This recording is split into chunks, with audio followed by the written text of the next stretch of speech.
Hai semua, Assalamualaikum. Terima kasih buat pendengar-pendengar tadi yang dah dengar. Sekarang penonton-penonton yang sedang menyaksikan Facebook Live di fanpage Suria FM, di mana hari ini Cik Pia bersama dengan dua orang pakar dari Sunway Medical Center, iaitu pakar kita yang pertama, Dr. Syed Anwar Abdullah, pakar gastroenterologi dan juga hepatologi. Juga pakar kita yang kedua, iaitu Miss Saw Biswan, pakar pemakanan.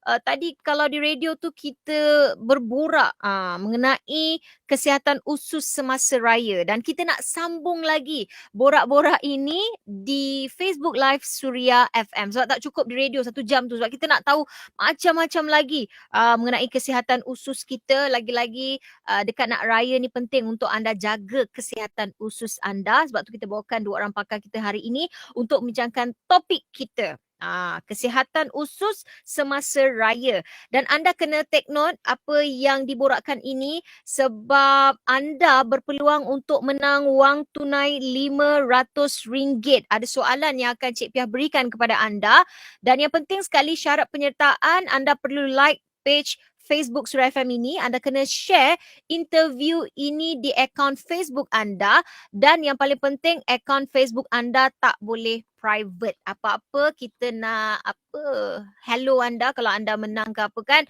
Jadi tak ada apa kita nak follow lah. Susah macam tu. Jadi jangan privatekan akaun Facebook anda. Nanti soalan tu tunggu. Dan macam tadi apa yang doktor ada kongsikan semasa on air.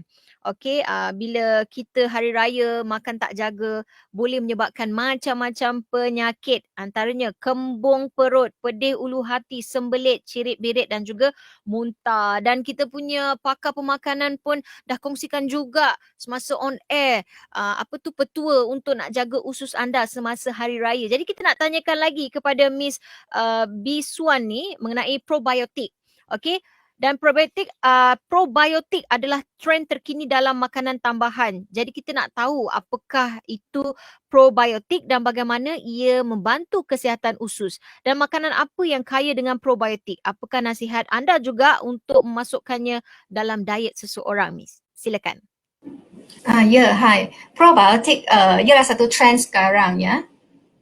So probiotics definisi banyak yang ialah berkaitan dengan dia ialah satu jenis mikroorganisma yang hidup apabila diberi dalam jumlah yang cukup dan dapat memberi manfaat kesihatan kepada kita punya kesihatan. So dalam badan kita ada lebih kurang 100 trilion bakteria baik atau buruk yang hidup dalam sistem pencernaan kita. So tapi apabila bakteria usus itu tidak seimbang, contohnya kalau masa seseorang dia sakit dia ambil antibiotics atau masa dia ada masalah cirit-birit, so bakteria usus akan jadi tidak seimbang. So masa inilah probiotics mungkin dapat membantu mengembalikan keseimbangan bakteria dalam usus atau sistem pencernaan. Kajian menunjukkan probiotics mungkinnya berpotensi meningkatkan atau membantu pencernaan, mengurangkan cirit-birit dan juga sometimes dapat melegakan sembelit. Kita tahu banyak itu probiotics terdapat dalam makanan harian, contohnya macam yogurt, dalam susu lactobacillus atau dalam makanan tempatan macam tempe ataupun miso yang dari Japan atau dari Korea ialah kimchi. So of course juga probiotics boleh dapat dalam bentuk suplemen also. Tapi macam mana kita boleh tambah itu probiotics dari segi makanan dalam kita punya sajian harian. Contohnya kalau sarapan, you boleh buat kimchi pancake. Dan masa you boleh makan tengah hari, you boleh buat ada itu miso soup dengan you punya makanan utama. Makanan ringan, you punya snack time, you boleh minum minuman yang ada probiotics macam susu lactobacillus. Dan masa makan malam, contohnya you boleh tambah yogurt sebagai pencuci mulut. Juga boleh. Tapi saya nak sarankan sesetengah orang kalau mereka ada masalah atau decrease immune system, contohnya immune system dia tak cukup. So seperti orang yang mungkin ada ambil ubat ataupun chemo atau baru habis transplant, so kita tak galakkan mereka ambil probiotics yang banyak. So selalu cek dengan doktor kamu sama ada probiotics sesuai dengan kamu, dan kalau sesuai apa jenis dan berapa banyak yang you kena ambil. Okey, itu. Itu antara yang dikongsikan lah mengenai probiotik. Jadi kita nak tanya pula soalan seterusnya kepada Dr. Sheikh kita ni, bolehkah anda berkongsi beberapa petua bagi ibu bapa yang mempunyai anak-anak atau anak buah yang pertama kali ni nak berpuasa ni? Macam mana kita nak latih tu? Silakan doktor. So kita boleh menyuruh anak-anak ataupun anak buah kita untuk berpuasa semasa ataupun berumur daripada 6 tahun ke atas ataupun 6 hingga 7 tahun ke atas lah. Mula-mula kita akan bagi dia macam at least kita bagi education lah, macam explanation ataupun kita terangkan kenapa kita kena berpuasa. Dan daripada tu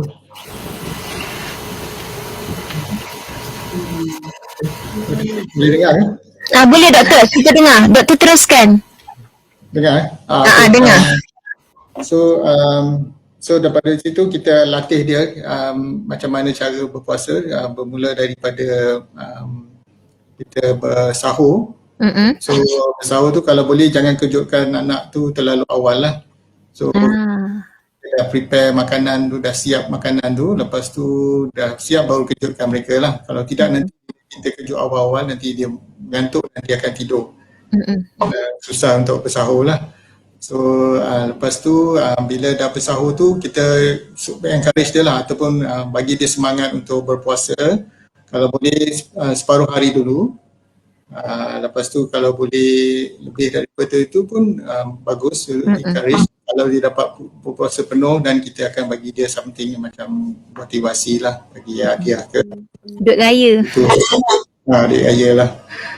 Selain daripada tu kita masakkan masakan yang dia suka lah, apa yang dia suka makan. So kita prepare untuk buka puasa. Lepas tu kita boleh cuba elakkan katakan makanan yang ataupun iklan TV ataupun yang boleh menunjukkan makanan-makanan yang boleh membangkitkan untuk buka puasa kan. So kita elakkan benda-benda tu dululah. Kalau boleh kita encourage dia, kalau boleh sampai dia buka puasa sepenuhnya, dapatkan satu hari lah kalau boleh. Kalau tak pun tak apa, separuh hari, lepas tu besok lebih sikit, lepas tu dalam masa sebulan mungkin dapat 2-3 hari. Okey. So sambil-sambil tu kita bagi dia semangat lah. Pelan-pelan lah kan kita nak didik anak kita tu, sebab dia orang pun kecil lagi kan, tak boleh nak paksa sangat. Ya. Okey. Dan seterusnya ni doktor, sakit, berdenyut dan menikam adalah beberapa perkataan untuk menggambarkan kesakitan. Bagaimana kita dapat nak membezakan ketidakselesaan yang berbeza di perut tu? Jadi bilakah kita harus prihatin dan mendapatkan rawatan perubatan? Dan bagaimana pula ibu bapa ni dapat mendidik anak-anak mereka dalam menggambarkan ketidakselesaan mereka itu? Kalau katakan kanak-kanak tu mengadu ada sakit perut yang berterusan, contohnya kalau lepas makan dia akan mengadu sakit perut, ataupun sebelum makan pun dia akan mengadu sakit perut. Maknanya secara berterusan, itu tanda-tanda mungkin ada masalah gastrik ataupun ulcer perut lah.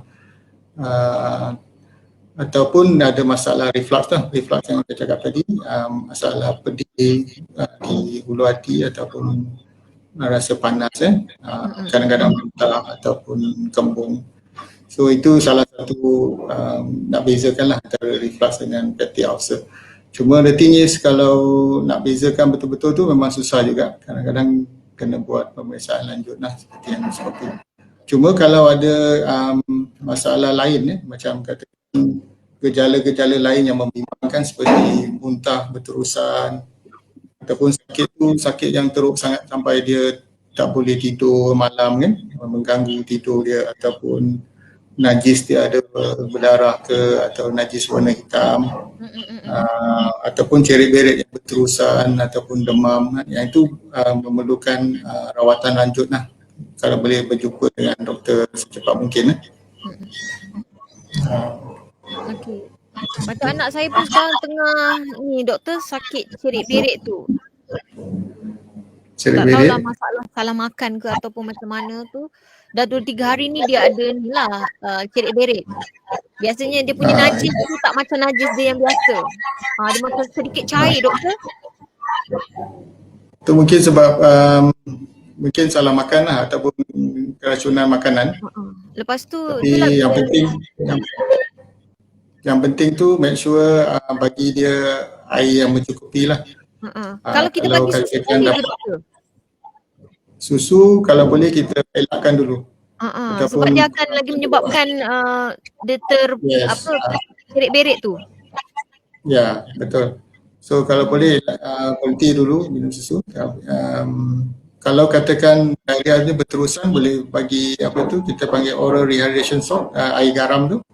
So, untuk akan supaya mengelakkan dehidrasi lah. Dehidrasi ataupun itulah kurang air kan. Kalau kurang air dalam badan tu boleh menyebabkan bahaya juga. Ya. Itulah, tapi anaknya tu susah makan ubat, jadi struggle lah juga saya nak suruh dia makan ubat tu. Sebab tu macam dia punya cerit-berit tu masih lagi berterusan sebab tak makan ubat. Itu dah berapa hari dah? Dah 2-3 hari lah ni. Kita tengoklah kalau masih lagi berterusan dan kena jumpa doktor lah. Okey, baik doktor. Okey. Okey, kita sebelum nak tanya soalan yang seterusnya ini, macam Cik Pia cakap tadi, anda berpeluang untuk menang wang tunai sebanyak RM500. Anda kena jawab soalan ini. Okey, komen dekat kita punya Facebook Live sekarang ini, nanti kita akan pilih pemenang. Dan soalannya, namakan sekurang-kurangnya 3 masalah kesihatan yang biasa berlaku terutama di bulan puasa dan sepanjang hari raya. Dekat on air ada tadi doktor kongsikan, dan waktu live pun Cik Pia ada sebut tadi antara masalah-masalah yang anda boleh terkenalah di hari raya ni kan, bila kita tak jaga makan boleh menyebabkan apa, penyakit apa itu, bagi tahu sekarang. Namakan sekurang-kurangnya 3 masalah. Tadi Cik Pia sebut, tak silap Cik Pia ada 5. Tapi kita nak 3 sahaja. Komen sekarang dan anda berpeluang untuk menang wang tunai RM500. Anda kena like page Facebook Suria FM ini, share interview ni di akaun Facebook anda, dan paling penting sekali, tolong jangan privatekan Facebook anda. Baik, kita sambung lagi borak-borak bersama dengan doktor. Soalan seterusnya untuk doktor. Setiap orang mempunyai perjalanan yang berbeza bagi mereka. Jadi mungkin doktor boleh kongsikan kepada kami perjalanan pesakit doktor. Apa keadaannya ketika dia datang berjumpa dengan doktor tu, dan apa rawatan yang disyorkan oleh doktor pada dia, dan bagaimana dia boleh pulih dari sakit dia tu doktor. Okay. So kalau katakan sakit tu adalah masalah dia ialah sakit perut ataupun pedih ulu hati. So katakan dia dah cuba mengambil ubat-ubatan selama 4 hingga 8 minggu. So tapi masih lagi ada sakit masih ada lagi sakit ataupun tak sembuh. So kita boleh sarankan supaya sakit itu menjalani ujian endoskopi. Kita panggil gastroskopi ataupun itu selalunya sebelum prosedur tu kita akan bagi ubat tidur dulu, lepas tu baru buat lah. So actually kamera tu kita masuk melalui mulut dan kita lihat di bahagian esophagus dan bahagian perut lah.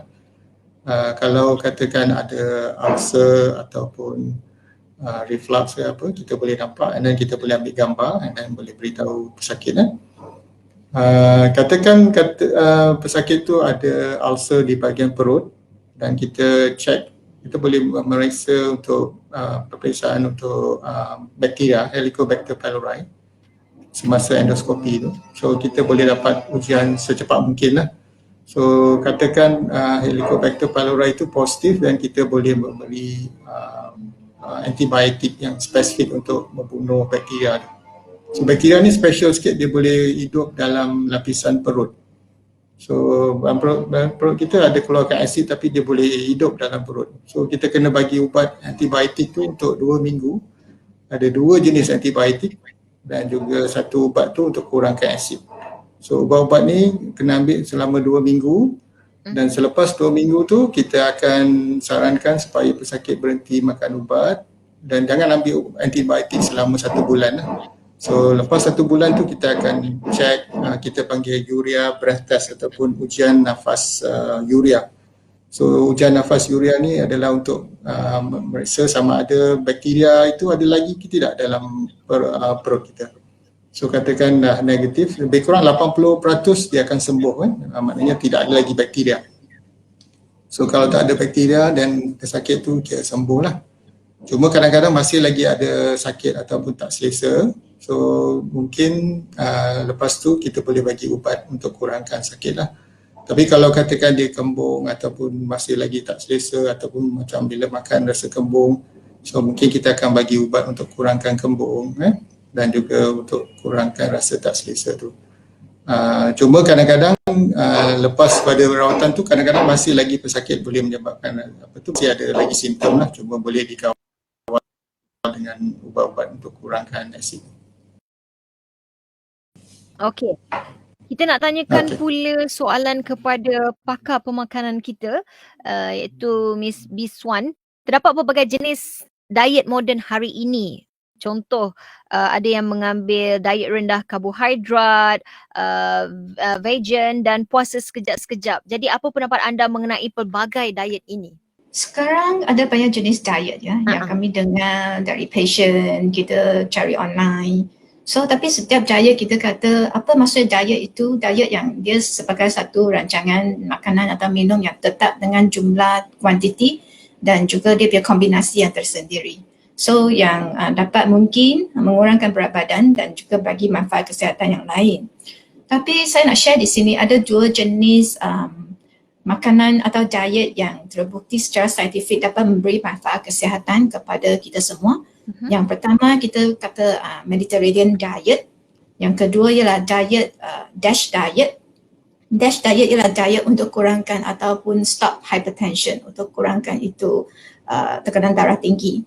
So dua-dua diet ini mereka pentingkan makanan tumbuh-tumbuhan yang lebih banyak dan juga minyak makan yang sihat. Contohnya Mediterranean diet, rancangannya berasaskan lebih banyak makanan tumbuh-tumbuhan dan ambil minyak zaitun, ambil buah-buahan yang banyak, kacang-kacangan, tapi dia panggil kita kurangkan itu protein haiwan. Dan kalau boleh, kalau ambil protein haiwan, kita cuba ambil daripada ikan. So khasiatnya dia sangat seimbang dan sebenarnya bagus untuk kurangkan risiko masalah jantung. Dan juga tadi saya kata itu DASH diet, itu diet untuk kurangkan atau menghentikan hipertensi, tekanan darah tinggi. Diet ini lebih kurang sama dengan tadi Mediterranean diet, tapi dia tambah satu lagi, dia ialah kurang lemak dan juga kita kena kurangkan makanan asin atau masin. Contohnya macam makanan tinggi sodium, kita kena kurangkan. Dan I think tadi Cik Pia ada mention tentang makanan vegetarian. Vegetarian kita tahu dia tak makan produk haiwan langsung. Kebanyakan actually daging, telur, susu, tenusu pun tak ambil. So benefit dia dapat mengurangkan berat badan dan juga sebab kita makan kalori dia akan rendah. So dia dapat tolong kurangkan risiko penyakit seperti masalah jantung dan juga diabetes. Dan of course dia dapat tolong kita kurangkan berat badan ya. So satu lagi tadi mention diet rendah karbohidrat. Ini I think kita dengar banyak ya dari kita orang public. So yang penting dia kata kalau kita kurangkan karbohidrat dia dapat kurangkan kita punya berat badan dan juga tahap gula dalam darah. So tapi kita kena hati-hati ya sebab kita macam dengar doktor kata tadi kita kena serat yang banyak. So kalau kita ambil diet yang rendah karbohidrat, mungkin dia akan affect kita punya makanan serat pun akan kurang. Dan satu trend lagi ialah puasa intermittent fasting, puasa yang berhenti sekejap-sekejap dan so dia ada masa tertentu yang you boleh you kena puasa dan masa tertentu yang you boleh ambil apa-apa yang you nak makan. Tapi main thing intermittent fasting selalu orang gunakan untuk kurangkan berat badan. Tapi I think semua jenis diet ini dia ada kebaikan dan keburukannya. So yang penting you kena tengok mana satu yang lebih sesuai dengan you. Bukan kata orang berjaya you akan berjaya ikut diet itu. Mereka berbeza mengikut gene orang, genetik itu dan juga gaya hidup juga tak sama. Okey. So maknanya tengok pada antibody dia lah. Jangan ikut orang, ikut diri you. you punya Ya. body sesuai untuk buat diet macam gini. Dan disiplin kita untuk diet pun berbeza. Kita boleh ikut atau tidak. Alright. Yang penting ia tidak memberi kemudaratan kepada anda. Okay. Baiklah, sebelum kita sebenarnya ni dah nak sampai ke penghujung kan. Kita ada soalan lagi sebenarnya nak bagi kepada doktor. Okay, jadi soalan buat Dr. Sheikh Anwar dan juga Miss Biswan. Kita nak tanyalah petua umum untuk orang di luar sana untuk mengekalkan sistem pencernaan yang sihat. Mungkin kita boleh mulakan dengan doktor dulu. Doktor, macam mana? Ya, kalau jaga usus kita.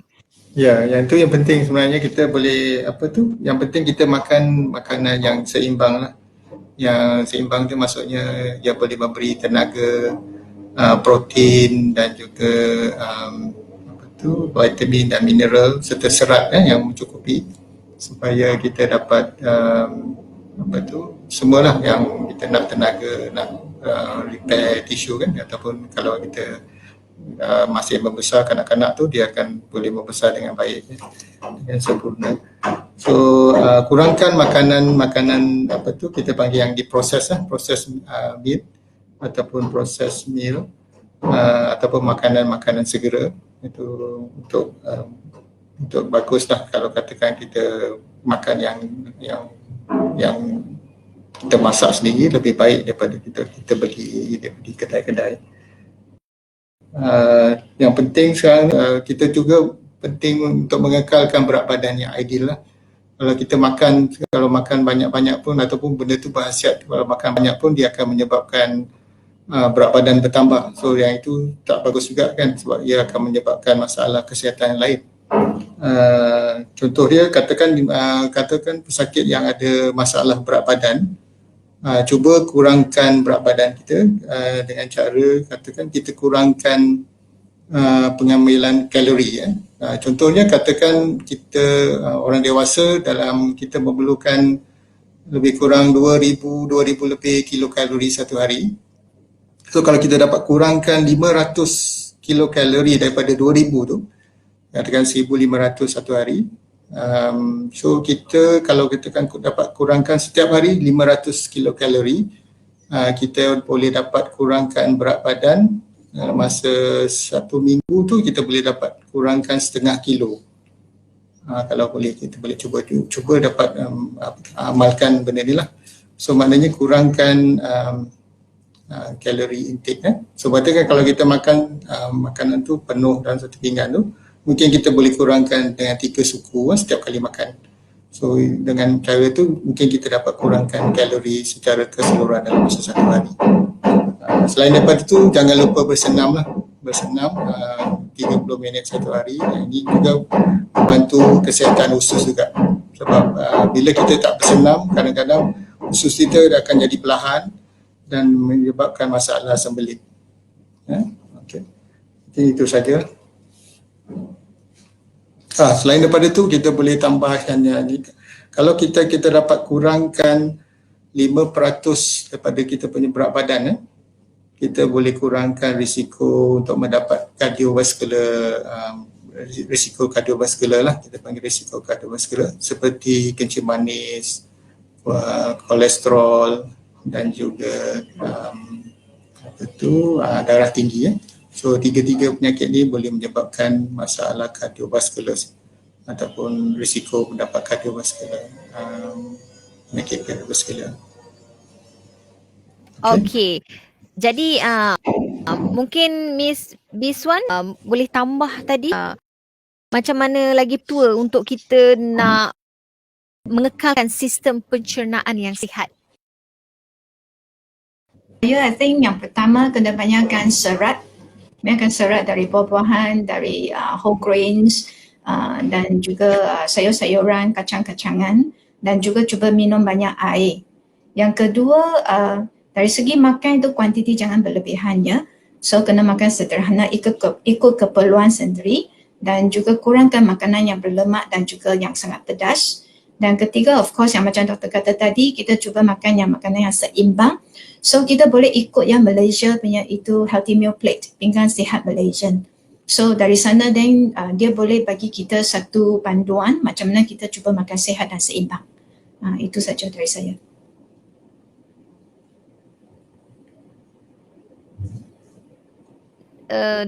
Untuk pakar pemakanan kita, jika orang itu ada sejarah acid reflux dan gastrik, diet apa yang agaknya sesuai untuk diamalkan nak kurangkan berat badan tu, supaya dia tak jadi penyakit lah, jadi sihat. Kadang-kadang takut kan, macam yelah dia ada penyakit gastrik tapi dia nak diet.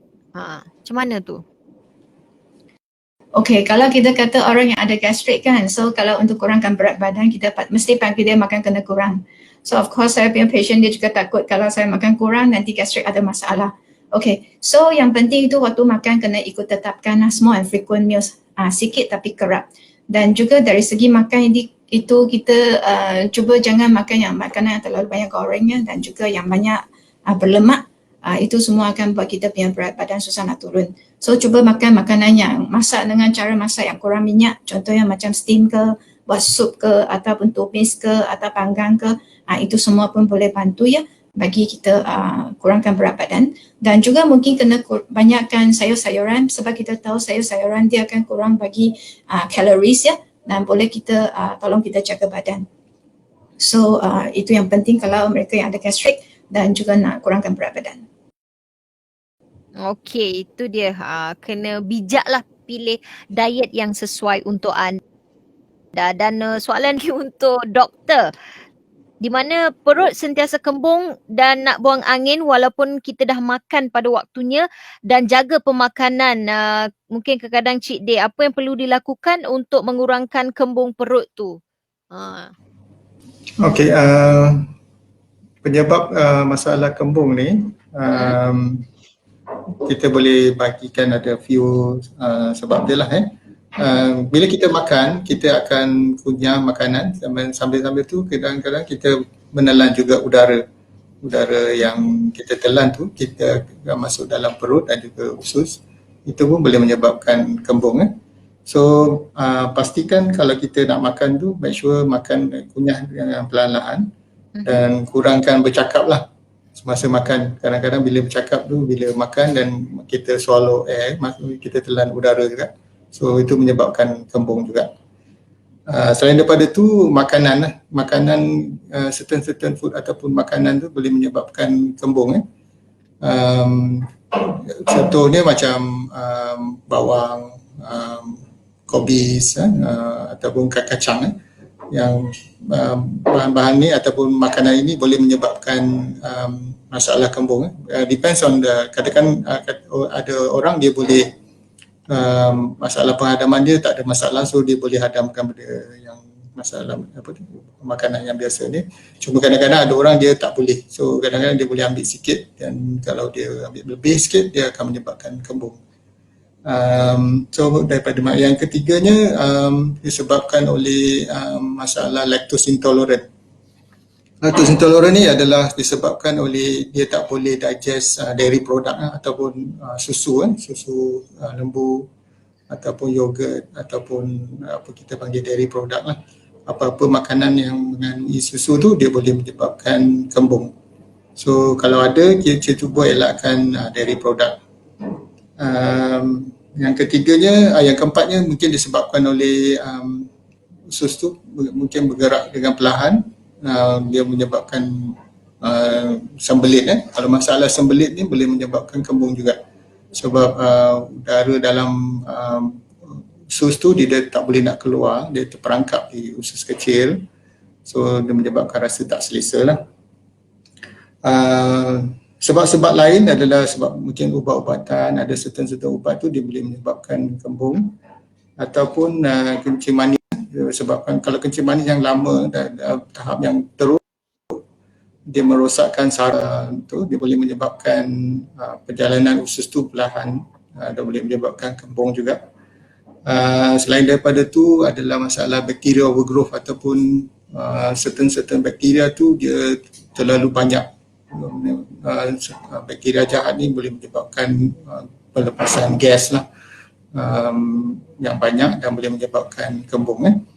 So untuk cara rawatan dia tu kita saya cakap tadi itulah kunyah dengan perlahan-lahan. Lepas tu kalau ada allergy tu dairy product ataupun lactose intolerant, cuba elakkan susu lah. Ataupun ganti dengan soya ke apa kan.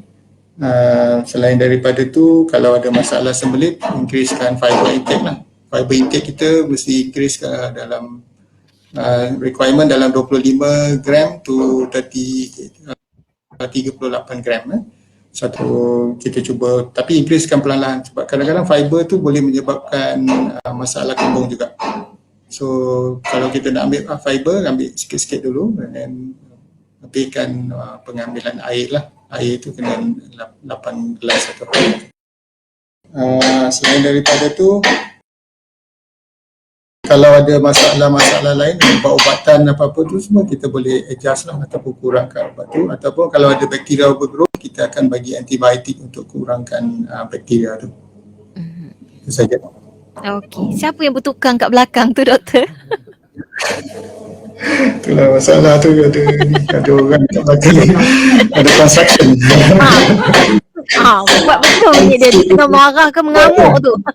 Apa pun terima kasih. Nasib baik dah sampai hujung-hujung ni baru bunyi dia tu. Baru bunyi tu keluar, tak apa doktor sebab kita pun dah habis dah. Kita punya temu bual hari ini mengenai topik kesihatan usus semasa raya. Jadi sebelum itu anda yang sedang saksikan Facebook Live Suria FM ini, sila jawab soalan ini kalau anda nak menang RM500. Soalannya, namakan sekurang-kurangnya 3 masalah kesihatan yang biasa berlaku terutama di bulan puasa dan juga sepanjang hari raya. Tadi doktor ada kongsi, Cik Pia pun ada kongsi juga. Jadi itulah kita kata jangan tengok je. Take note apa yang kita kongsikan, apa yang doktor dan juga kita punya pakar pemakanan kongsikan. Jadi terima kasih kerana berkongsi info yang sangat baik hari ini, macam mana kita nak jaga usus kita, jaga makan kita. Jadi kepada Dr. Syed Anwar dan juga Miss Biswan, insyaAllah di lain hari kita akan bertemu lagi dan terima kasih atas perkongsian hari ini ya. Terima kasih. Okey. Terima kasih Cik Pia. Baik, selamat berpuasa juga pada doktor. Sama-sama. Baik, dan kepada anda yang sedang saksikan live ini, dah hujung-hujung Cik Pia pun puasa kan. Okey, dan terima kasih juga kepada yang menonton. Kita jumpa lagi nanti. Bye-bye.